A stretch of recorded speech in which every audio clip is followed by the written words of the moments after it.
మనం శ్రీమద్ భాగవతం ఉద్ధవ గీతలో భాగంగా ఐల గీతము అనేటువంటి దాన్ని చర్చిస్తున్నాము. ఈ ఐల గీతం అంటే పురూరవుడు వైరాగ్య భావంలో పాడినటువంటిది. పురూరవుడికి ఊర్వశి మీద చాలా ఆకర్షణ ఉంది. కొన్ని సంవత్సరాల పాటు ఊర్వశిని భారీగా పొంది మైథున సుఖంలో ఆయన పూర్తిగా మునిగిపోయి ఉన్నాడు. ఒకానొక సందర్భంలో ఊర్వశి పురూరవుని వదిలేసి వెళ్ళిపోతే పురూరవుడు ఊర్వశి వెంట పడుతూ ఉన్నాడు. ఆ సమయంలో అతను నగ్నంగా ఉన్నప్పటికీ తను అలానే ఊర్వశి వెంటపడుతూ ఊర్వశిని తనని వదిలి వెళ్ళిపోకూడదు అని వేడుకోవడం అనేటువంటిది జరుగుతుంది. అయినా సరే ఊర్వశి కనీసం వెనక్కి తిరిగి కూడా చూడకుండా తన్ని వదిలేసి వెళ్ళిపోతుంది. ఇలాంటి పరిస్థితుల్లో పురూరవుడు ఏమన్నాడు, తనకు కలిగినటువంటి వైరాగ్య భావంలో తను ఏం మాట్లాడాడు అనేటువంటిదే ఈ ఐల గీతం. సో నిన్న మనం కొంత భాగం చూసాము, ఈరోజు ఇంకొంచెం భాగం మనం చూడబోతున్నాం. అయితే ఏమంటున్నాడు అనంటే, నేను ఎంత మోహితుణ్ణయ్యాను అనంటే, ఏ స్త్రీ అయితే నన్ను ఆలింగనం చేసుకుందో ఆ స్త్రీ ఇంకొక చేత్తో నా గొంతుకును పిడికిలితో పట్టుకున్నది. అయినా సరే నా చిత్తము కామముచే ఎంత దూషితమైనది అనంటే, జీవితం ఎలా గడిచిపోతుందో కూడా నేను తెలుసుకోలేకపోతున్నాను. ఆ విధంగా ఆ స్త్రీ యొక్క మోహంలో నా సమయాన్ని వృధా చేశాను. ఇక ఏ విధంగా ఆ స్త్రీ నన్ను వంచినది అని అంటే, సూర్యుడి యొక్క ఉదయించటం అస్తమించటం అనేటువంటిది కూడా నాకు అర్థం కానంత విధిగా నేను ఆమె మోహంలో ఉండిపోయాను. రోజులు ఎలా గడిచిపోతున్నాయో కూడా నాకు తెలియలేదు, ఎన్ని సంవత్సరాలు గడిచిపోయాయో కూడా తెలియలేదు. కేవలం ఆ ఊర్వశి యొక్క సాంగత్యంలోనే తనకి ఎన్ని సంవత్సరాలు గడిచిపోయాయో కూడా తెలియలేదు. ఆ విధంగా ప్రతి క్షణము కూడా వృధా చేసేసాడు ఊర్వశి యొక్క సాంగత్యంలో. సంవత్సరాల పాటు నేను రోజుల్ని వృధా చేసేసాను అని ఆయన ఇప్పుడు అనుభూతం చేసుకుంటున్నాడు. నేను ఒక గొప్ప చక్రవర్తిని, రాజ్యంలో ప్రజలందరూ కూడా నన్ను దేవుడిగా భావిస్తారు. అయినా సరే ఈ స్త్రీ యొక్క మోహము నన్ను ఒక మృగముగా మార్చేసింది, క్రీడామృగంగా మార్చేసింది. ఆమె చేతిలో నేను ఒక ఆట బొమ్మలాగా మారిపోయాను, నేను కీలు బొమ్మలాగా తయారైపోయాను. నాకు ఎంత ఐశ్వర్యం ఉన్నా, ఎంత శక్తివంతుడైనా కానీ ఈ ఊర్వశి మాత్రం నన్ను తుచ్చమైనటువంటి ఒక గడ్డిపూచతో సమానంగా చూసి వెళ్ళిపోయింది. అంటే నాకున్నటువంటి విలువ, నాకున్నటువంటి సామర్థ్యం, నాకున్నటువంటి ఐశ్వర్యాన్ని కూడా లెక్క చేయలేదు ఆమె. సో తను తుచ్చమైనటువంటి గడ్డిపూచతో సమానంగా నన్ను చూడడం అనేటువంటిది జరిగింది. అయినా సరే నేను మాత్రం సిగ్గు లేకుండా నగ్నంగా ఆ స్త్రీ వెంటనే పడుతూ ఉన్నాను, ఆమెని వెంబడిస్తూ ఉన్నాను. ఓకే, ఎక్కడికి వెళ్ళిపోయి నా యొక్క ప్రభావం, నా యొక్క పలుకుబడి, నా యొక్క తేజస్సు, ఇవన్నీ ఎక్కడికి పోయాయి? ఒక ఆడగాడిదతో ముఖం మీద తన్నించుకున్నటువంటి మగగాడిద తిరిగి మళ్ళీ ఆ ఆడగాడిద వెంటనే ఎలా పడుతుందో ఆ విధంగా నేను కూడా ఈ స్త్రీ వెంటనే పడుతున్నాను. నా తేజస్సు, అంటే ఆయన ఒక చక్రవర్తి, ఆయన నరదేవుడు. అలాంటి ఒక వ్యక్తి తన తేజస్సును కోల్పోయి, తన సామర్థ్యాన్ని అన్నిటినీ కూడా మర్చిపోయి, తన్ని ఎంతమంది ఏ విధంగా రెస్పెక్ట్ చేస్తారనేటువంటి విషయం కూడా మర్చిపోయి, ముఖం మీద తన్నించుకున్నటువంటి మగగాడిది ఆడగాడిదతోటి, ఆడగాడిది వెంటనే ఎలా పరిగెడుతూ ఉంటుందో ఆ విధంగానే నేను కూడా పరిగెడుతున్నాను అని తను తాను నిందించుకుంటున్నాడు. ఎంత గొప్ప విద్య ఉన్నా, ఎంత గొప్ప తపో సాధన ఉన్నా ఏమి లాభం? ఎంత గొప్పగా వేద అధ్యయనం చేసినా, ఉం, తపస్సుల వలన ఏమి లాభం ఉంది? ఒక స్త్రీ యొక్క మోహానికి లోనైనటువంటి వ్యక్తికి ఉన్నటువంటి జ్ఞానము, ఆ వ్యక్తికి ఉన్నటువంటి శక్తి, ఆ వ్యక్తికి ఉన్నటువంటి సామర్థ్యం వల్ల ఎలాంటి లాభం లేదు, జ్ఞానం వల్ల కూడా లాభం లేదు. వేదాధ్యయనం చేసినా కానీ లాభం లేదు. నాకు నేను పండితుడుగా ఒక మూర్ఖుల్లాగానే నేను గర్వితుడినైనా కానీ నా శ్రేయస్సు ఏంటో కూడా నేను తెలుసుకోలేని విధంగా ఊర్వశి యొక్క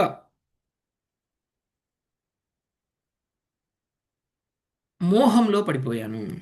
శ్రేయస్సును కూడా ఎరగని వాడినే మహోన్నతమైనటువంటి ప్రభు స్థానమును సాధించినప్పటికీ ఎద్దులాగా గాడిదలాగా స్త్రీతో జయించబడినాను. ఓకే. ఒక చక్రవర్తి అయ్యుండి కూడా ఉన్నతమైనటువంటి స్థానంలో ఉండి కూడా పండితుడిగా గర్వితుడై ఉండి కూడా తనకున్నటువంటి స్థానము తనకున్నటువంటి జ్ఞానము తనకు ఏది శ్రేయస్సు అనేటువంటి విషయాన్ని కూడా తెలపలేకపోయింది. తన యొక్క నిజస్థితినే తాను మర్చిపోయాడు. ఏ విధంగా అయితే దీపం వెలుగుతూ ఉన్నప్పుడు ఆ నేతిని వేస్తే ఏ విధంగా అయితే దీపం ఇంకా ఎక్కువగా వెలుగుతూ ఉంటుందో ఆరకుండగా, ఆ విధంగా ఈ ఊర్వశి యొక్క అధరామృతము నాలో కామభావాన్ని ఇంకా ఇంకా పెంచేసింది తగ్గకుండగా అని మళ్ళా మళ్ళా పెరిగిందే కానీ సంతృష్టి చెందలేదు.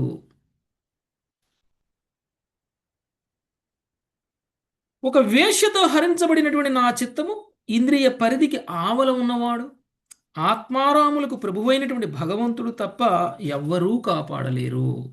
ఇప్పుడు తను ఉన్నటువంటి పరిస్థితి నుంచి తనని ఎవరైనా కాపాడగలరు అంటే అది ఎవరు అని అంటే కేవలం భగవంతుడు మాత్రమే. ఒక వేశ్యతోటి చిత్తాన్ని హరింపబడినటువంటి నాలాంటి ఒక ఆ, వ్యక్తికి ఇంద్రియ పరిధికి అవతల ఉన్నటువంటి వాడు అంటే నేను ఇంద్రియాల యొక్క ఆ, లో ఇంద్రియాల యొక్క కోరికలతోటి మోహితుడనైనటువంటి నాకు ఇంద్రియ పరిధికి అవతల ఉన్నటువంటి భగవానుణ్ణి వేడుకుంటే తప్ప నా ఈ యొక్క పరిస్థితి నుంచి నేను బయటపడలేను. ఓకే. ఊర్వశి మంచి మాటలతో చెప్పినా కానీ నేను వినలేదు. ఒక స్త్రీని నమ్మకూడదు. ఒక స్త్రీ మాటల్ని అంత సీరియస్గా తీసుకోకూడదు. ఆ స్త్రీ ఎప్పుడైనా నిన్ను మోసం చేస్తుంది అనేటువంటి విషయాన్ని చెప్పినా కానీ వినకుండా తనకున్నటువంటి కామంతోటి ఆ స్త్రీ చెప్పినటువంటి మాటలను కూడా తను లెక్క చేయలేదు. నేను ఒక ఆధ్యాత్మికమైనటువంటి స్వభావాన్ని కలిగి ఉండాల్సినటువంటి వ్యక్తిని లౌకికంగా ఇంద్రియాల యొక్క కోరికలకి బలి అయిపోయినటువంటి వాడని నేను. మరి నేను ఊర్వశిని నిందిస్తే ఏమి లాభం? నన్ను నేనే నిందించుకోవాలి. తప్పు నాదే. ఎందుకు? ఆధ్యాత్మిక స్వభావాన్ని కలిగి ఉన్నటువంటి నేను భౌతికమైనటువంటి ఇంద్రియ తృప్తి కోసం బలి అయిపోయాను. నా ఇంద్రియాల మీద నా మనస్సు మీద నాకు నియంత్రణ లేకపోవడం వలన ఈరోజు నాకు ఈ పరిస్థితి కలిగింది.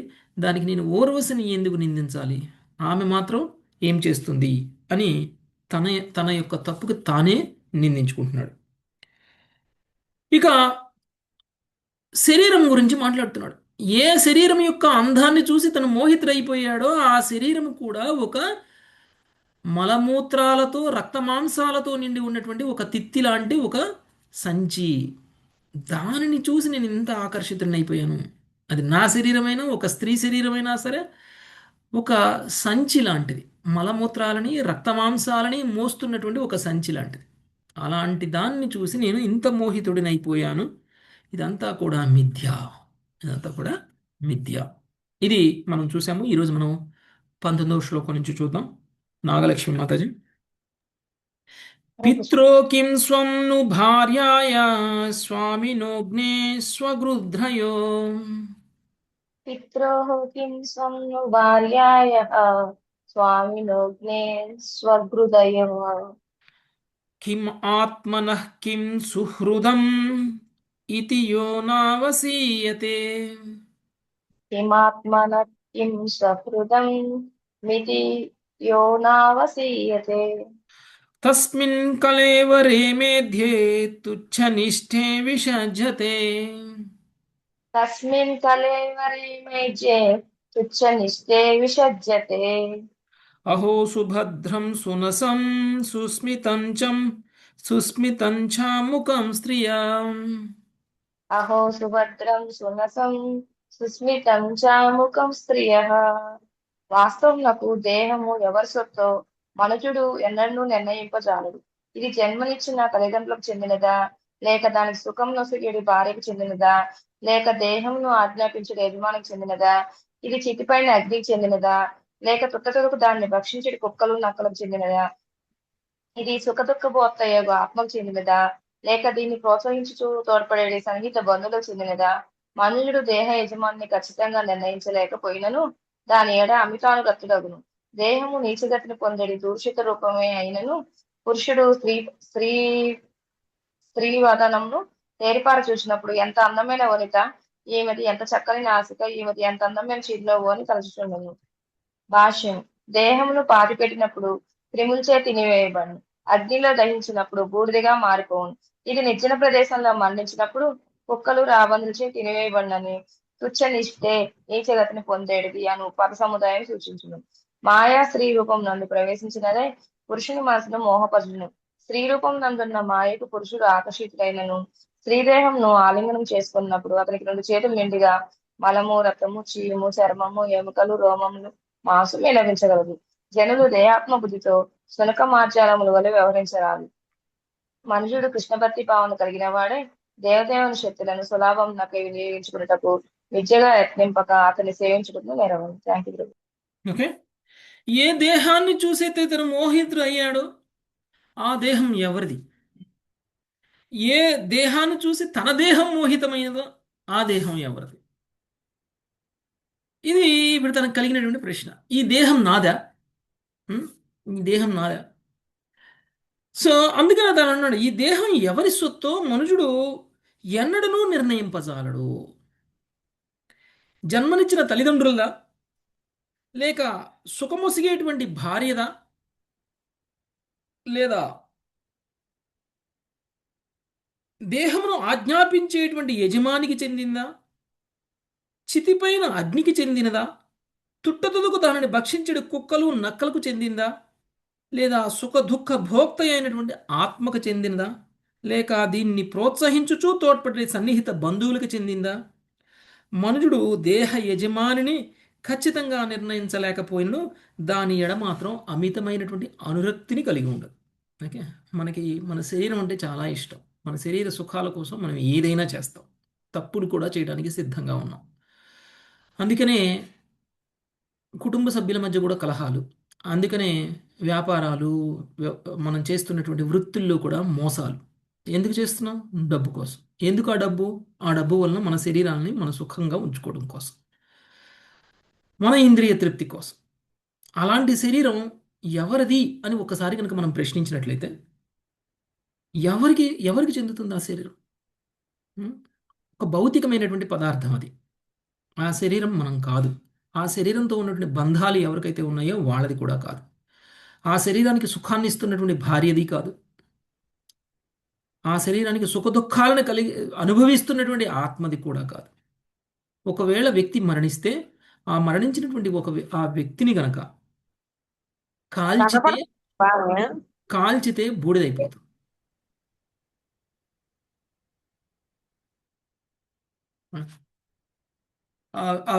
ఆ శరీరాన్ని గనక ఒకసారి గనక కాల్చేస్తే బూడిదైపోతుంది. ఒకవేళ కాల్చకుండా పూడ్చిపెడితే ఏమవుతుంది? క్రిమికీటకాలతో తినబడుతుంది. మట్టిలో కలిసిపోతుంది. మట్టిలో కలిసి మట్టిలా మారిపోతుంది. అదే ఒకవేళ అనాథ శవంలాగా చనిపోయిందనుకోండి, దాన్ని కుక్కలు, నక్కలు, రాబందులు తింటాయి. సో అప్పుడు ఆ శరీరం ఏమవుతుంది? రాబందుల యొక్క, కుక్కల, నక్కల యొక్క మలంగా మారిపోతుంది. సో ఎవరిది ఆ శరీరం? ఏ శరీరాన్ని చూసి మనది అనుకుంటున్నాం? మనది కానటువంటి శరీరం కోసం మనం ఎంత సమయాన్ని వృధా చేస్తున్నాము అనేటువంటి విషయాన్ని మనము అర్థం చేసుకోవడం కోసం ఇక్కడ చెప్తున్నాడు. మనది కానటువంటి మన శరీరాన్ని చూసుకొని మనము మన జీవితం మొత్తం సమయాన్ని వృధా చేస్తున్నాము. ఇక్కడ పురూరవుడు ఊర్వశి కోసం వృధా ఎంత చేశాడో అంతకంటే ఎన్నో రెట్లు ఎక్కువగా మనం వృధా చేస్తున్నాము. తను గడిపినటువంటి ప్రతి క్షణం వృధా అయిపోయిందని తను భావిస్తున్నాడు. ఇప్పుడు వెనక్కి తిరిగి చూసుకుంటే మనం కూడా మన శరీరాన్ని మనం కూడా సరి అయిన విధంగా ఉపయోగిస్తున్నామా లేదా అనేటువంటిది. భౌతిక ఇంద్రియాలకి పరమైనటువంటి భగవంతుడి యొక్క శరణులో ఉండకుండగా మనం భౌతిక ఇంద్రియాల యొక్క తృప్తి కోసం సమయం మొత్తం కూడా వృధా చేస్తూ ఉన్నాం. ఆ ఇంద్రియాలు మనవి కావు, ఆ శరీరం కూడా మనది కాదు. ఎవరు యజమాని అనేటువంటి విషయాన్ని చెప్పడం సాధ్యం కాదు. ఎవరు యజమాని చెప్పడం సాధ్యం కానటువంటి శరీరం కూడా ఒక మిథ్యలాగానే భావించాలి. కాబట్టి అది మనం నేర్చుకోవాల్సినటువంటి విషయం. నెక్స్ట్ 21వ శ్లోకం. శివాణి మత. తన్మాంసరుదిరస్నాయుం ఏదో మధ్యాస్తి సంహతౌ त्वन्मां सुरुधिरस्नायो मेधो मज्जास्ति संहतौ విన్మూత్రపూయే రమతాం కృమీణాం కియదంతరం. विन्मूत्रपूये रमतां कृमीणां कियदन्तरम् చర్మము మాంసము రక్తము కండరములు మేద మజ్జ ఎముకలు మలము మూత్రము చీముతో తయారైన ఈ భౌతిక దేహమును భోగించుటకు యత్నించు వర్లకు సామాన్య క్రిములకు భేదమేమున్నది. మ్మ్. సో ఇంతకుముందు తనను తాను ఒక ఎద్దుతోటి, తనను తాను ఒక జంతువులతోటి, లేదంటే గాడిదతోటి పోల్చుకున్నటువంటి తాను నాలానే కనుక ఎవరైనా ఉంటే, అంటే ఈ శరీరము చర్మముతోటి, మాంసముతోటి, రక్తముతోటి, కండరాలతోటి, ఎముకలతోటి, మేధ అంటే బుర్ర, ఓకే, అది కూడా ఒక మాంసం ముద్ద, మలమూత్రములతోటి చీముతోటి తయారైపోయినటువంటి ఈ శరీరం, భౌతిక శరీరం సుఖంగా ఉండాలి అని, భోగించాలి అనేటువంటి యత్నం చేసేటువంటి వాళ్ళకి, సామాన్యమైనటువంటి క్రిములకి ఏమీ తేడా లేదు అని చెప్తున్నారు. నెక్స్ట్ 22వ శ్లోకం సుజాత మాత. అతాపి నోపసజ్జేత స్త్రీషు స్త్రైణేషు చార్ధవీత్. तथापि न पतज्जेप्ता स्त्रीषु स्त्रैणेषु चार्ध चार्धवित् విషయేంద్రియ సంయోగాన్ మనక్షుభ్యతి నాణ్యతాం. విషయేంద్రియ సంయోగాన్ మనక్షుభ్యతి నాన్యథా. దేహము యొక్క స్వభావమును సిద్ధాంత పరముగా ఎరిగిన వాడైనను స్త్రీలతో లేదా స్త్రీ సంగులను పురుషులతో ఎన్నడును సాంగత్యము నెరుపరాదు. ఇంద్రియార్థములతో ఇంద్రియముల సంపర్కము నిక్కముగా మనస్సును కల్లోలపరచును. హరే కృష్ణ ప్రభుజీ దండప్రణం. దేహం యొక్క స్వభావమును ఎరిగినటువంటి వాడు, సిద్ధాంతపరంగా ఎరిగినటువంటి వాడు, స్త్రీలతో లేదా స్త్రీ సంగులతో పురుషులతో ఎన్నడను సాంగత్యమును ఏర్పరాదు. ఇంద్రియార్థములతో ఇంద్రియముల సంపర్కమును నిక్కముగా మనస్సును కల్లోరపరుచును. ఓకే, ఎప్పుడైతే మన ఇంద్రియాలు ఇంద్రియార్థాల సంపర్కంలోకి వచ్చాయి అని అంటే మన మనస్సుని కల్లోలపరుస్తాయి. కాబట్టి సాధ్యమైనంత వరకు ఇంద్రియార్థాలకు దూరంగా ఉండాలి. ఇంద్రియార్థాలకు దగ్గరగా వచ్చాము అంటే అది మన మనసుని ప్రభావం చూపిస్తాయి, మనసు మీద ప్రభావం చూపించి మన మనసునే కల్లోలపరుస్తాయి. కాబట్టి పురుషుడికి స్త్రీ ఇంద్రియార్థం, స్త్రీకి పురుషుడి ఇంద్రియార్థం, సాధ్యమైనంత వరకు దూరంగా ఉండాలి. ఓకే, నెక్స్ట్ 23వ శ్లోకం రోజా మాతాజీ. అదృష్టాదశ్రుతాద్భావాన్ నభావా ఉపజాయతే. అదృష్టదశ్రుతాన్ భావా అన్నభావ ఉపాజాయతే. అదృష్టాదశ్రుతాద్భావాన్ నభావా ఉపజాయతే. అదృష్టదశ్రుతాత్ భావాన్ నభావా ఉపజాయతే. ఉపజాయతే. అసంప్రయుంజతః ప్రాణాన్ శామతి స్థిమితం మనః. అసంప్రయుజంత ప్రాణాన్ శామ్యాతి స్థిమితం మనః.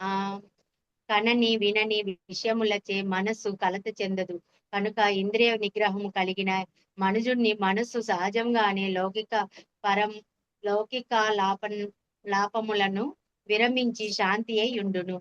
భాష్యము. కన్నులు మూసుకున్నప్పుడును కలగన్నప్పుడును లేదా ఏకాంతముగా వసించున్నప్పుడును మనుజుడు ఇంద్రియ భోగమును గుర్తు చేసుకోవచ్చును లేదా ఊహించుకొనవచ్చునని ఎవరేని వాదించవచ్చును. కానీ అట్టి అనుభూతి అతడు పదే పదే చూచినట్టి వినినట్టి పూర్వ ఇంద్రియ భోగము వలనే కలిగినట్టిది. మనుజుడు ఇంద్రియములను ఇంద్రియార్థముల నుండి నియంత్రించున్నప్పుడు, విశేషంగా స్త్రీలతో సన్నిహిత సంపర్కమును నిరోధించినప్పుడు మనసు యొక్క లౌకిక భావన ఇంధనములు లేనట్టి అగ్ని వలె సన్నగిల్లి తుదకు నశించిపోవును. కనని వినని విషయాలు మనస్సుని కలత పెట్టవు. అంటే మనం ఎప్పుడు అనుభవించనివి, మనం ఎప్పుడు చూడనటువంటివి మన మనసుని కలవరపెట్టవు. మనం కళ్ళు మూసుకుంటే చాలా విషయాలు గుర్తొస్తాయి. మనం ఇంతకు ముందు అనుభవించినటువంటివి, మనం ఇంతకుముందు చూసినటువంటివి, అవన్నీ కూడా మన మన మన మన కళ్ళ ముందుకు వస్తాయి. మనకు అవన్నీ గుర్తొస్తాయి. దీన్ని స్మరణం అంటారు. దీన్ని కంటెంప్లేషన్, మెడిటేషన్ అన్నమాట ఇది. దేని మీద మెడిటేషన్ చేస్తాము? ధ్యానం దేని మీద చేస్తాం మనము అని అంటే, మనం శ్వాస ఆల్రెడీ మీద. మనం ఆల్రెడీ అనుభవించినటువంటి విషయాలని పదే పదే గుర్తు తెచ్చుకుంటూ ఉంటాం. అంటే ఏ ఇంద్రియార్థం అయితే మనం చూస్తామో, ఏ ఇంద్రియార్థాన్ని అయితే మనం అనుభవిస్తామో, ఆ ఇంద్రియార్థం మనల్ని కలవరపెడుతుంది, మన మనసుని కలవరపెడుతుంది. అందుకనే మనము సాధ్యమైనంత వరకు ఇంద్రియార్థాలకి దూరంగా ఉండాలి. కనని వినని విషయాలు ఏవి కూడా మన ఊహల్లోకి రావు, మన ఆలోచనల్లోకి రావు, మన మనసులోకి రావు. ఎవరైనా అనొచ్చు, కళ్ళు మూసుకుంటే నీకు అవి వస్తున్నాయి, ఇవి వస్తున్నాయి. అవన్నీ కూడా ఎప్పుడో ఒకసారి ఏదో ఒక రకంగా అనుభవించి ఉన్నాం కాబట్టి అవన్నీ వస్తున్నాయి. ఒకవేళ అది మన లైఫ్లోనే లేకపోతే అది మనకి రానే రాదు. కాబట్టి పూర్వము ఇంద్రియ భోగం చేసి ఉన్నాము కాబట్టే ఈరోజు మనకున్నటువంటి మనసు యొక్క కలత. కాబట్టి మనము అలాంటి ఇంద్రియ భోగానికి దూరంగా ఉంటే మనసు స్థిరంగా ఉంటుంది, మనసు శాంతంగా ఉంటుంది. ఏ మనిషి అయితే మనస్సును నియంత్రిస్తాడో ఆ వ్యక్తి స్థిరంగా శాంతిగా ఉంటాడు. లేదు అని అంటే కనుక ఆ ఇంద్రియార్థాల యొక్క ధ్యానంలో తన మనసు శాంతంగా ఉండదు. నెక్స్ట్ 24 అమృతమత. తస్మాత్ సంగో న కర్తవ్య స్త్రీషు స్త్రైణేషు చేంద్రియః తస్మాసన్నో న సకర్తవ్యా స్త్రీషు శ్రైణేషు చేంద్రియః విదుషాం చాప్య విశ్రబ్దః షడ్వర్గః కిము మాదృశాం. విదుషాం చాప్యమిశ్రబ్దా షడ్గర్వా కిము మాదృచాం. కనుక కనుక మనుజుడు తన ఇంద్రియములచే స్త్రీలతో లేదా స్త్రీ సంగులగు పురుషులతో స్వేచ్ఛగా సాంగత్యము చేయరాదు. మహావిద్వాంసులే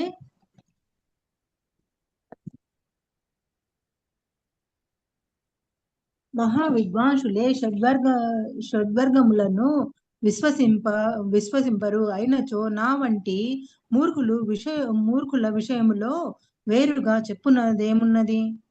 హరే కృష్ణ.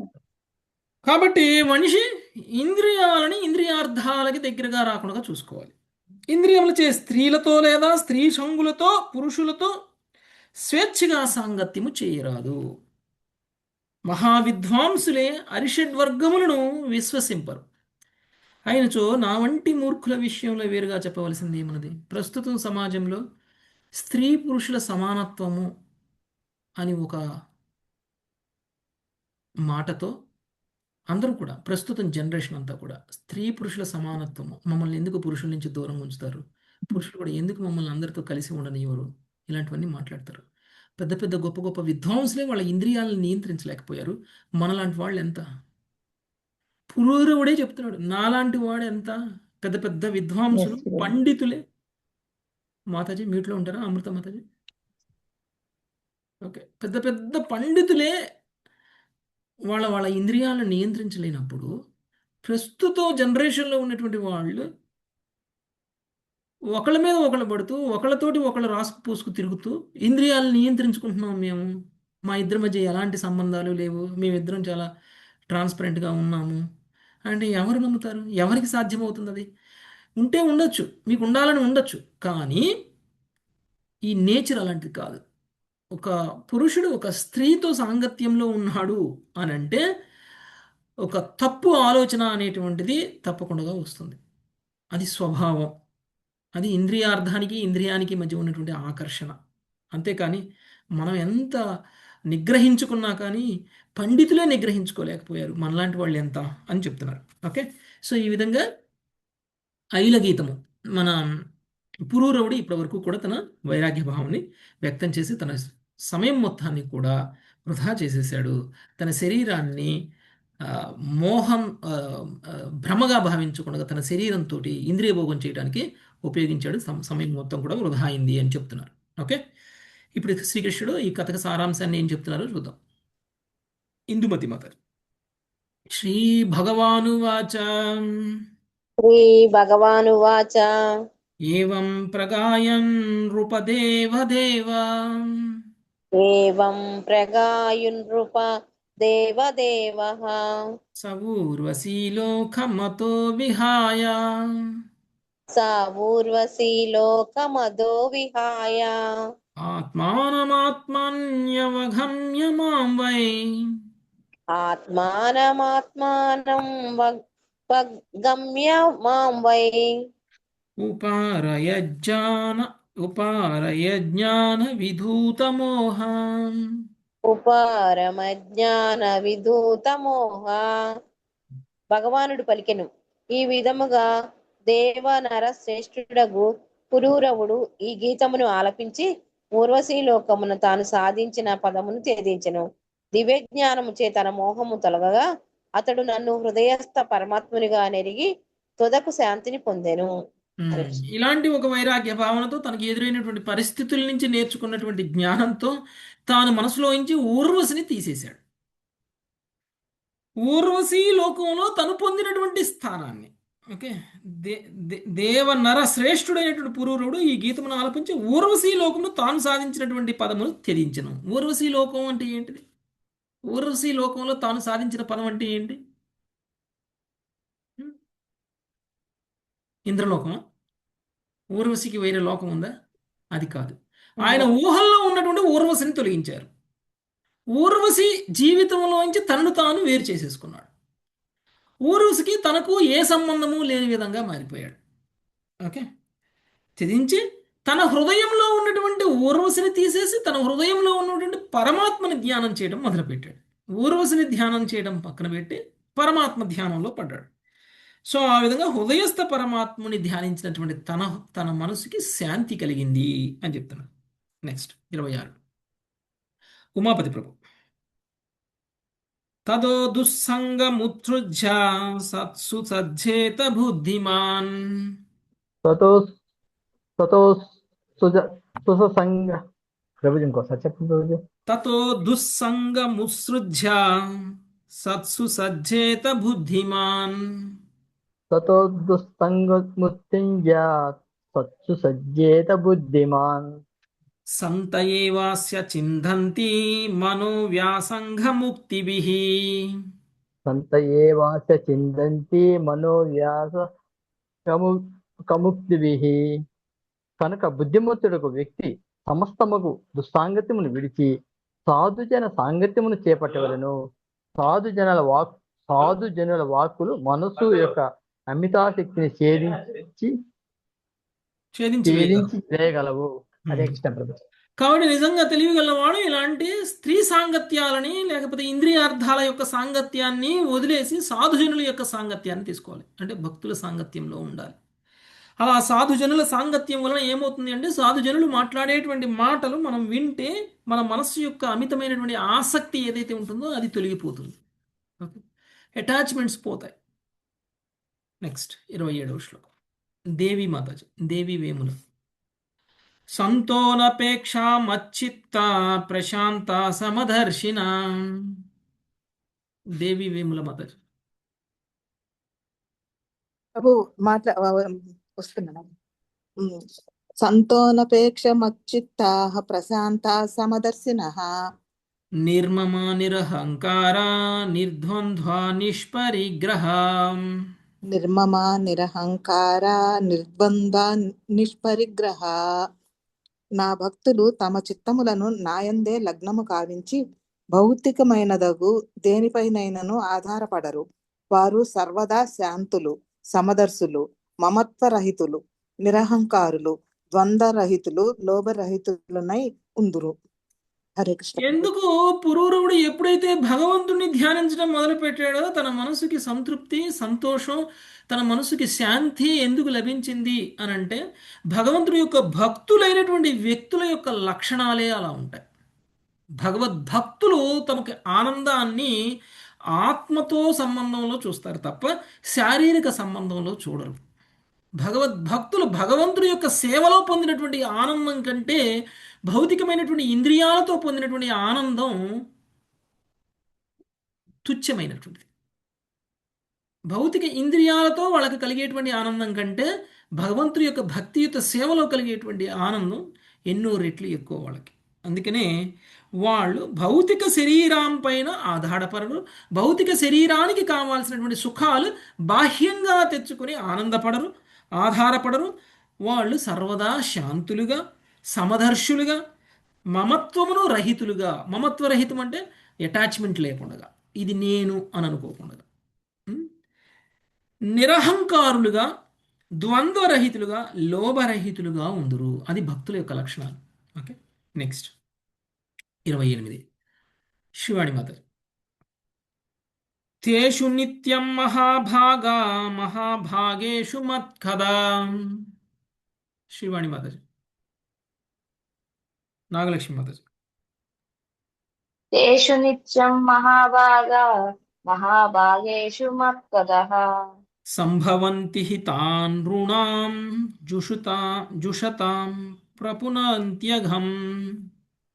సంభవంతి హితానునాం జుషతాం ప్రపునంత్యఘ్యం. మహాభాగా ఉద్ధవ, అట్టి సాధుజన సాంగత్యంలో నిరంతరము నా కథలు చర్చించబడును. నా మహిమల అట్టి శ్రవణ కీర్తనం నందు పాలు పంచుకునేడు వాడు నిక్కముగా సర్వపాప విముక్తుడగును. భాష్యము. విశుద్ధ భక్తుని నుండి నేరుగా ఉపదేశంలో పొందనప్పటికీ మనుషుడు కేవలం అతడు కావించేడు భగవత్కీర్తనమును వినుట వలన మాయలో తగులుకొనుటచే కలిగేడు పాపం నుండి పునీతుడు కాగలడు. మనం పూర్వం చేసినటువంటి పాపాలన్నింటినీ పోగొట్టుకోవాలి అంటే ఒకే ఒక మార్గం ఏమిటి అంటే సాధు సాంగత్యంలోకి రావడం. సాధు సాంగత్యంలో రావడం వల్ల ఏమవుతుంది అంటే సాధువులు కృష్ణ కథని చర్చిస్తూ ఉంటారు. శ్రవణ కీర్తనం అనేటువంటిది జరుగుతుంటుంది. భగవంతుడి గురించి శ్రవణం చేసినటువంటి వ్యక్తికి ఇక ఎలాంటి పాపాలు ఉండవు. ఓకే, కృష్ణ కథలో ఉన్నటువంటి పవర్ అలాంటిది. అందుకనే తన శరీరాన్ని ఉపయోగించి తన సమయాన్ని మొత్తం వృధా చేసి కొన్ని వందల సంవత్సరాల పాటు ఊర్వశితో గడిపినటువంటి సమయం మొత్తం కూడా వృధా అయిపోయింది. తను పాపం చేశాను అని అనుకున్నాడు. ఏ ఇంద్రియాలతో అయితే నేను ఎంజాయ్ చేయాలి అని అనుకున్నానో ఆ ఇంద్రియాలకి అతీతమైనటువంటి భగవంతుణ్ణి వేరుకుంటే తప్ప నా పాపాలకి విముక్తి ఉండదు అని పురువురాడు అనుకున్నాడు. కృష్ణుడు కూడా అదే చెప్పాడు ఇక్కడ. కృష్ణుడు కూడా ఏం చెప్తున్నాడు? నా సాంగత్యంలో, నా భక్తిలో ఉంటే సర్వపాపాల నుంచి విముక్తులవుతారు. భగవద్గీతలో కూడా అదే చెప్పాడు కృష్ణుడు. నువ్వు ఎలాంటి పాపాత్ముడమైనా సరే నా శరణు వేడుకో, నీ పాపాలన్నింటినీ నేను తొలగిస్తాను అని చెప్పారు. వేరే ఏ మార్గం లేదు. మనం చేసినటువంటి పూర్వ కర్మల యొక్క ఫలాల నుంచి తప్పించుకోవడానికి ఎలాంటి మార్గము లేదు. కేవలం భగవంతుడికి శరణాగతులైతే తప్ప మనకి ఇంక వేరే ఏ మార్గము కూడా లేదు. ఒకవేళ ఒక విశుద్ధ భక్తుడు మనకి ఏమీ ఉపదేశం ఇవ్వకపోయినా, ఎలాంటి శ్రవణం చేయకపోయినా, మనం ఆయన ద్వారా కనీసంగా ఆయన చేసినటువంటి కీర్తనలు వినడం ద్వారా అయినా సరే మన పాపాలన్నీ పోతాయి. విశుద్ధ భక్తుడి యొక్క కీర్తనకు కూడా ఆ ప్రభావం ఉంటుంది. అందుకని మనము కీర్తన అంటే తక్కువగా చేయకూడదు. ఎవరైనా సరే కీర్తన చేస్తుంటే కీర్తనలో పాలు పంచుకుంటే కూడా మనకు ఉన్నటువంటి పాపాలన్నీ పోతాయి. ఇంకొకటి, కీర్తన చేసేటప్పుడు జస్ట్ అలా కూర్చొని లేకపోతే నిలబడి కీర్తనలు చేయకూడదు. కీర్తన చేసినప్పుడు నృత్యం చేయాలి. కీర్తన చేసినప్పుడు నృత్యం చేస్తే పాపాలన్నీ ఎగిరిపోతాయి.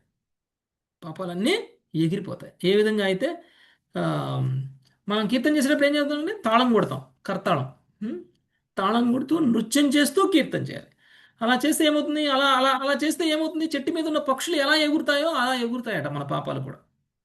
భగవంతుడి ముందు మనము నృత్యం చేయాలి. మనకు ఉన్నటువంటి కళ భగవంతుడి ముందే చూపించుకోవాలి.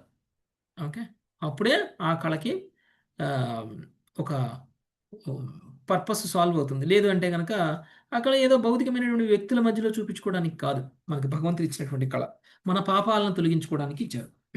నెక్స్ట్ 29వ శ్లోకం సుజాత మహారాజ్.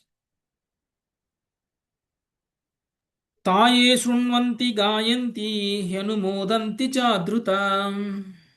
తాయే శృణ్వంతి గాయంతి హ్యనుమోదంతి చాధృతాః. మత్పరా శ్రద్ధధానాశ్చ భక్తిం విందంతి తే మయీ. మత్పరా శ్రద్ధా దానశ్చ భక్తిం విందంతి తే మయి.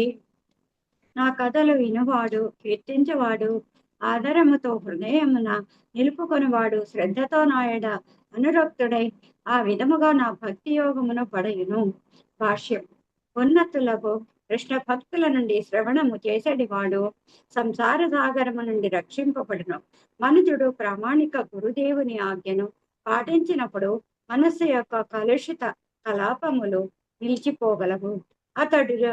అప్పుడు అతడు సమస్తమును నవీన ఆధ్యాత్మిక వెలుగులో కాంచగా నిస్వార్థ భగవత్ సేవాభిలాష వికసించగలదు. అది భగవత్ ప్రేమ ఫలమును వసగగలదు. హరే కృష్ణ ప్రభుజీ.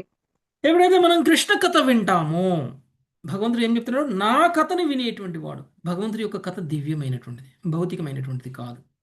కృష్ణ కథ ఎన్నిసార్లు విన్నా వినాలి అని అనిపిస్తుంది. మనము నరసింహదేవుడి యొక్క కథ మనకు తెలియదా? మనందరికీ తెలియదా? నరసింహదేవుడు ప్రహ్లాదుని ఎలా రక్షించాడు, హిరణ్యకశిపుని ఎలా చంపాడు?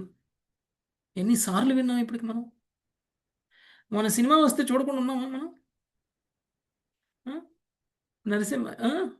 మహావతార్ నరసింహ భగవాన్ సినిమా వస్తే అందరం చూసాం. కానీ చూసిన మనం అందరం ఎంజాయ్ చేసామా లేదా? చూసిన మనం అందరం చూసాము, ఎంజాయ్ చేసాం, ఎంజాయ్ కూడా చేసాం. చాలా బాగుంది, చాలా బాగుంది అని అనుకో. చాలా బాగుంది. తెలియని కథ మనకది తెలిసిందే కానీ తెలిసినా కానీ మనకి అంత ఆనందాన్ని ఇస్తుంది. అది భగవంతుడికి సంబంధించినటువంటి కథ దివ్యమైనటువంటిది కాబట్టి లౌకికమైనటువంటి కథ. అదే ఒక సినిమా చూడండి, మీకు అలా అనిపిస్తుందా? ఒక నార్మల్, ఒక భౌతికమైన లౌకికమైన ఒక కథను కనుక మనం చూసినట్లయితే అది మనకు ఆనందాన్ని ఇవ్వదు. కృష్ణ కథలో ఉన్నటువంటి పవర్ అలాంటిది. ఎవరైతే ఆ కృష్ణ కథను వింటాడో, ఎవరైతే కృష్ణ కథను కీర్తిస్తాడో, ఆదరంతో హృదయమున నిలుపుకున్నటువంటి వాడు. అంటే మళ్ళీ మనం విన్నదాన్ని మనము స్మరణ కూడా చేయగలగాలి. ఓకే, చేస్తారు. శ్రద్ధతో నాయడ అనురక్తుడై ఆ విధముగా నా భక్తి యోగమును పడయును. అప్పుడు మనం భగవంతుడి యొక్క భక్తులుగా మారతాం. అందుకు మనకి గురువు అంటే ఎవరి సాంగత్యంలో ఇవన్నీ చేయాలి అని అంటే మనం ఒక గురువును పొందాలి. ఒక విశుద్ధమైనటువంటి భక్తుడి యొక్క సాంగత్యంలోకి రావాలి. వచ్చినప్పుడు మనకి ఇదంతా కూడా సాధ్యమవుతుంది. నెక్స్ట్ 30 రోజా మాతాజీ. భక్తిం లబ్ధవత సాధో కిమన్యాధవశిష్యతే. భక్తిం లబ్ధవత సాధో కిమన్యద్దవ శిష్యతే. మయ్యనంత గుణే బ్రహ్మాన్ జ్ఞానంధానుభవాత్మని. మయానంత గుణే బాహ్యన్ జ్ఞానానంతానుభవాత్మని. పరబ్రహ్మమును అనంత గుణమయుడగు ఆనంద అనుభవ స్వరూపుడను అగు నా ఎడ భక్తియుత సేవను పొందిన పిమ్మట పరిపూర్ణుడగు భక్తిని పొందవలసినది ఇక ఏమీ మిగిలియుండును. భాష్యము. కృష్ణ భక్తి ఎంత మనోహరమైనదనగా విశుద్ధ భక్తుడు భగవత్ సేవను తప్ప వేరేదియు కోరడు. గోపికలు తామొన్నచ్చడి సేవనే తన ఎడ భక్తికి చరమ ఫలముగా స్వీకరించవలసి ఉన్నదని శ్రీకృష్ణుడు శ్రీమద్ భాగవతము నందలి దశమ స్కందంలో పలికెను. ఏలయన వేరేది ఏను భక్తి యోగము వలె అమిత సుఖమును జ్ఞానమును వసగజాలదు. శ్రీకృష్ణ భగవానుని నామ యశస్సులను మనుజుడు శ్రద్ధతో కీర్తించినప్పుడు వినినప్పుడు హృదయము నిర్మలమై క్రమంగా అతడు కృష్ణ భక్తి భావన భగవత్ ప్రేమ యొక్క అసలైన ఆనంద స్వభావంను ఎరగగలడు. అరే సో భక్తి యోగంలో ఉన్నటువంటి వ్యక్తి భగవంతుడి యొక్క ప్రేమను పొందుతాడు. భగవంతుడి పట్ల ప్రేమని కలిగి ఉంటాడు. భక్తియుత సేవని వనరిస్తాడు. ఏ భక్తుడైతే నిరంతరము భగవంతుడి యొక్క సేవలో ఉంటాడో అలాంటి భక్తుడికి ఇక పొందాల్సింది ఏమీ ఉండదు. నాకు ఇంకా అది కావాలి ఇది కావాలి అనే కోరికలు ఉండవు. ఒకవేళ ఏది ఇచ్చినా కానీ అది ఆయన్ని సంతృప్తి పరచదు. భగవంతుడి యొక్క సేవకు మించినటువంటి సంతృప్తి తనకి ఉండదు. పరబ్రహ్మమును అనంతమయుడును ఆనందానుభవ స్వరూపుడును అగు నా ఎడ భక్తియుత సేవను పొందిన పిమ్మట పరిపూర్ణుడగు భక్తునికి పొందవలసినది ఇక ఏమీనూ మిగిలి ఉండదు. ఓకే, అది కృష్ణ భక్తిలో ఉన్నటువంటి గొప్పతనం. నెక్స్ట్ 31వ శ్లోకం, ఇందుమతి మాతాజీ. యతోపశ్రయమాణస్య భగవంతం విభావసుం యతోపశ్రయమాణస్య భగవంతం విభావసుం సీతం భయం తమోప్యేతి సాధూన్ సంసేవతాస్తథా. సీతం భయం తమోప్యేతి సాధున్ సంసేవ్య తతస్తదా. యజ్ఞాగ్ని సమీపించిన వానికి చలి భయము చీకటి తొలగిన చందమున భగవద్భక్తుల సేవలో నెలకొనిన వానికి జడత్వము భయము అజ్ఞానము నశించిపోను. భాష్యము: కామ్య కర్మలలో నెలకొని వారు నిక్కముగా మందమతులే. భగవంతుని గురించి ఆత్మని గురించి వారికి ఉన్నతమైన ఎరుక ఉండదు. లౌకికులందరూ దాదాపుగా తమ ఇంద్రియములను అభిలాషలను సంతుష్టిపరచుటలోనే నెలకొని ఉందరు. ఆ విధముగా వారు మందమతులు లేదా దాదాపుగా అచేతనులని భావింపబడుదురు. అగ్నిని సమీపించుడిచే చలి భయము చీకటి తొలగిపోయినట్లు భగవత్ పాదపద్మములను సేవించినప్పుడు అట్టి మందబుద్ధి భయము అజ్ఞానము తొలగిపోవును. హరే కృష్ణ. ఎప్పుడైతే మనం యజ్ఞాగ్ని సమీపంలోకి వస్తామో అప్పుడు మనలో ఉన్నటువంటి భయం పోతుంది, చీకటి పోతుంది, మనకి కలిగేటువంటి చలి పోతుంది. అగ్నికి దగ్గరగా వస్తే చలి పోతుంది, చీకటి వలన కలిగేటువంటి భయము పోతుంది, చీకటి కూడా పోతుంది. అదేవిధంగా భగవద్భక్తుల సేవలో నెలకొని అదే చందంలో భగవద్భక్తుల సేవలో నెలకొనినటువంటి వానికి, భగవద్భక్తుల సేవలో నెలకొనినటువంటి వాడికి, ఎవరు భగవద్భక్తులు అంటే ఇక్కడ గురువు గురించి మాట్లాడుతున్నారు, గురు సేవలో ఉన్నటువంటి వానికి, ఓకే, జడత్వము భయము అజ్ఞానము నశించిపోవును. ఓకే, సో కామ్యకర్మలు చేసేటువంటి వాళ్ళు, లౌకికమైనటువంటి వ్యక్తులు నిరంతరము తమ యొక్క ఇంద్రియాలు, ఆ ఇంద్రియ సంతృప్తి కోసం వాళ్ళు నిరంతరం ప్రయత్నిస్తూ అందులోనే వాళ్ళు నెలకొని ఉంటారు. కానీ భక్తులు అలా ఉండరు. అందుకనే లౌకికంగా ఉన్నటువంటి వాళ్ళు మందమతులు, దాదాపుగా అచేతనులు అని భావించబడతారు. కానీ భక్తులు అలా కాదు. ఏ విధంగా అయితే అగ్నికి సమీపంలోకి వస్తే చలిపోతుందో ఆ విధంగా వాళ్ళకు ఉన్నటువంటి లౌకికమైనటువంటి కోరికలు పోతాయి. లౌకికమైనటువంటి అంటే వాళ్ళ యొక్క శరీరాన్ని ఆధ్యాత్మికం చేయగలుగుతారు. భక్తుల సమీపంలో ఉండడం వల్ల వాళ్ళకు వచ్చేటువంటి లాభం అది.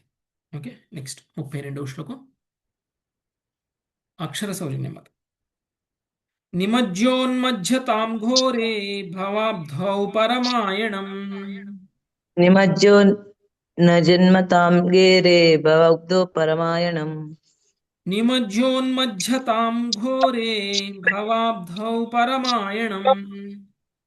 నిమజ్జోన్మజ్జతాం ఘోరే గోరే భావాబ్ధం పరమాయణం.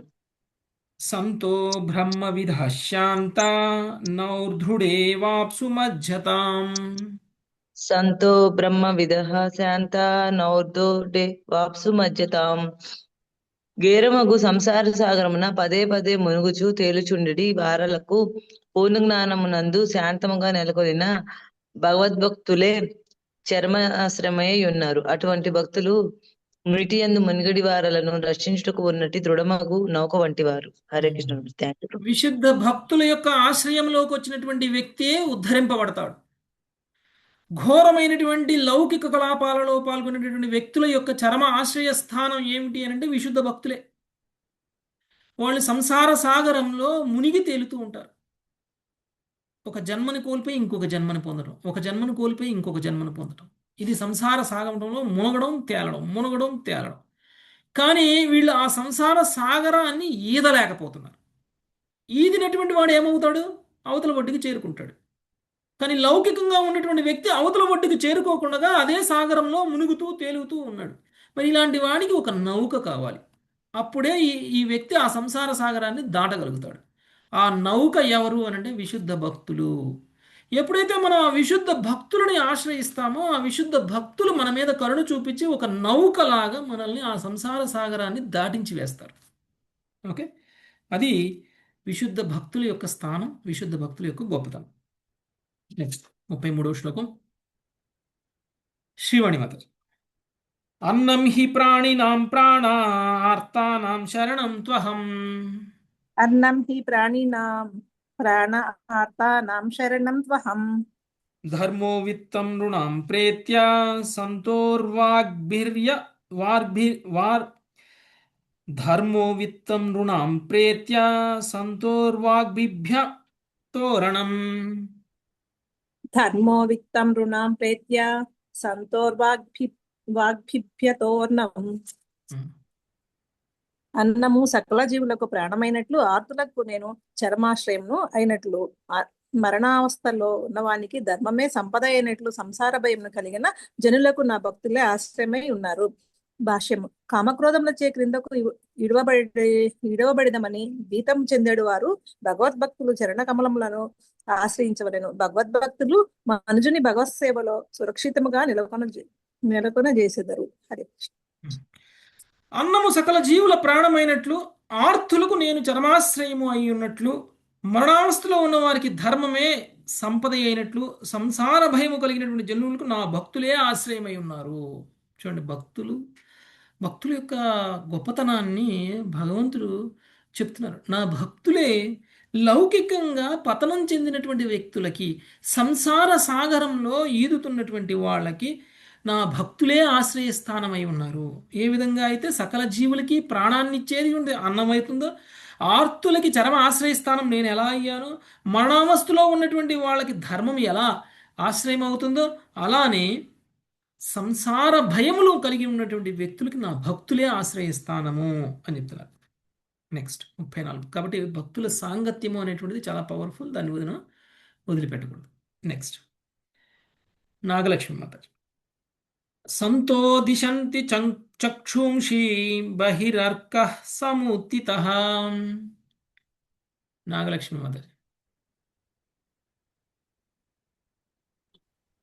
ఇందుమతి మాత చదవండి. హరే కృష్ణ ప్రభు. సంతో దిశంతి చక్షుంసి బహిరర్క సముత్థితాః దేవతా బాంధవా సంతః సంత ఆత్మాహమేవ చ. దేవతా బాంధవాః సంతః సంత ఆత్మహమేవ చ. నా భక్తులు దివ్య నేత్రములను వసగుదురు. కాగా సూర్యుడు కేవలము బాహ్య దృష్టిని అదియును ఆకాశములో ఉదయించినప్పుడే వసగును. నా భక్తులే నిజమైన పూజనీయ దేవతలు, నిజమైన బంధువులు. వారు మనుజుని ఆత్మ వంటి వారు. తుట్టతుదకు వారు నాకు అభినులు. భాష్యము. మూర్ఖత్వమే అపవిత్ర వ్యక్తుల సంపద. అట్టివారు తమ సంపదకే ఎక్కువ విలువనిచ్చి అజ్ఞానాంధకారంలోనే ఉండిపోవుటకు మనసులను స్థిరపరచుకొని ఉందరు. భగవద్భక్తులు సూర్యుని వంటి వారు. వారి వాక్కుల వెలుగుచే జీవుల జ్ఞాననేత్రములు తెరుచుకొనగా అజ్ఞానాంధకారం నశించును. ఆ విధముగా భక్తులే మనుజుని నిజమైన బంధుమిత్రులై ఉన్నారు. వారే అసలైన సేవా పాత్రులు కాని ఇంద్రియ భోగమునకై బొబ్బలు పెట్టేదే భౌతిక దేహము కాదు. హరే కృష్ణ. ఓకే, నా భక్తులు దివ్యనేత్రములను వసుగుదురు. దివ్యనేత్రాలను వసుగుతారు అంటే జ్ఞానాన్ని ఇస్తారు మీకు.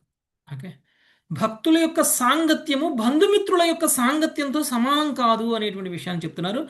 భక్తులు నిజమైనటువంటి శ్రేయోభిలాషులు, బంధుమిత్రులు కాదు. ఎవరైతే మీ ఇంద్రియ సుఖాలని ఇస్తున్నారో వాళ్ళు మీ నిజమైనటువంటి శ్రేయోభిలాషులు కాదు. భక్తులు మాత్రమే నిజమైనటువంటి శ్రేయోభిలాషులు.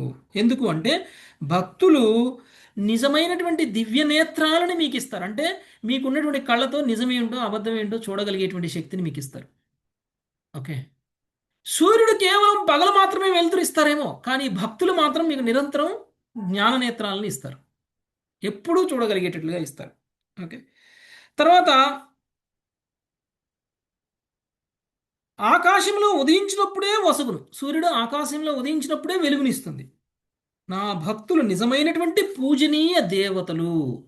ఒకవేళ మీరు ఎవరినైనా సరే పూజించాలి అంటే ఎవరిని పూజించాలి? కృష్ణ భక్తులను పూజించాలి.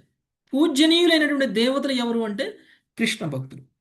నిజమైనటువంటి బంధువులు కూడా వాళ్ళే మనుషుని యొక్క ఆత్మ వంటి వారు, తుట్టతుకు వారు నాకు అభిన్నులు, నాకు నా భక్తులకి తేడా లేదు అని చెప్తున్నారు. కాబట్టి మనం ఎవరికైనా సరే సేవ చేయాలి అంటే ఆ సేవకి అర్హులు ఎవరు అని అంటే కృష్ణ భక్తులే.